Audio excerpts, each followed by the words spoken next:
Hello friends, আজ আমরা আলোচনা করব কম্পিউটার ভাইরাস কি। কম্পিউটার ভাইরাস এমন একটি কম্পিউটার প্রোগ্রাম বা ফাইল যে ব্যবহারকর্তার অনুমতি বা সচেতনতা ছাড়াই কম্পিউটারকে সংক্রমিত করে এবং আস্তে আস্তে পুরো কম্পিউটারে ছড়িয়ে যায়।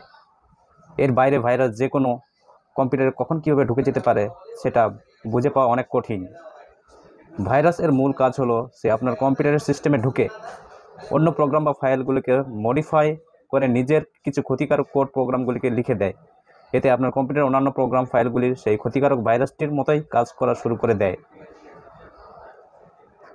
এবং তাই আপনারা অনেক সময় লক্ষ্য করছেন যে হয়তো আপনার কম্পিউটার হঠাৎ কোনো ফাংশন নিজেই শুরু হয়ে গেল, কম্পিউটার রিস্টার্ট হয়ে গেল, সিস্টেম ফেল বা এমন অনেক সন্দেহজনক প্রসেস যেগুলি নিজেই হচ্ছে এবং আপনি করছেন না।